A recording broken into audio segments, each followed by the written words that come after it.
एक बार वह साधु पेड़ के नीचे बैठा था और भगवान को याद कर रहा था। तभी अचानक वहां बाढ़ आ गई, चारों तरफ पानी ही पानी हो गया। सब लोग अपने आप को बचाने के लिए ऊपर पहाड़ की तरफ भागने लगे। उनमें से एक आदमी देखा कि इस हालत में भी साधु जी भगवान की तपस्या कर रहे हैं। वह सोचा कि ये अपने आप को बचाने के लिए कहीं जा क्यों नहीं रहे हैं। उसने साधु से बोला, अरे आप कहीं जा क्यों नहीं रहे हो, आप भी मेरे साथ ऊपर पहाड़ की तरफ चलो, नहीं तो डूब जाओगे। साधु बोले, अरे हमें क्या होगा, मैं भगवान की इतनी तपस्या करता हूँ, मुझे कुछ नहीं हो सकता, मुझे भगवान अपने आप बचाएगा। धीरे धीरे पानी साधु के कमर तक आ गया।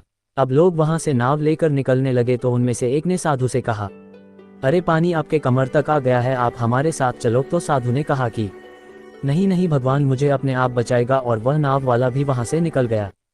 कुछ देर बाद पानी इतना बढ़ गया कि साधु के सर तक पहुंच गया और अब लोगों को बचने के लिए हेलीकॉप्टर निकलने लगे।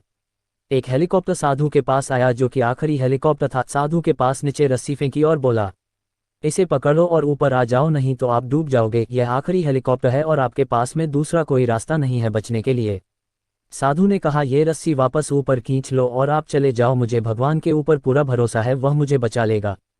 पानी काफी ऊपर आ गया, पेड़ डूब गया और साधु की भी डूबने से मौत हो गई।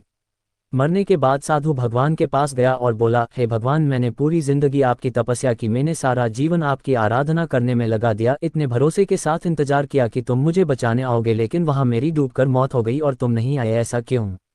भगवान बोले, मूर्ख इंसान, एक नहीं 3 बार आया था, वो तीनों बार में ही तो था, पहला पैदल, दूसरा नाव के द्वारा और तीसरा हेलीकॉप्टर के द्वारा, लेकिन तुमने मेरा एक भी अवसर पहचान नहीं पाए, पता नहीं किसका इंतजार कर रहे थे। इस तरह से जिंदगी में हमें ऊपर वाला बहुत से मौके देता रहता है, लेकिन हम सब उस मौके को ठुकरा कर पता नहीं किस चीज़ का इंतजार कर रहे होते हैं कि वो होगा तभी मैं करूँगा, और इस बात पर अड़े रहने से एक वक्त के बाद वो मौका हाथ से निकल जाता है और हम कुछ नहीं कर पाते हैं।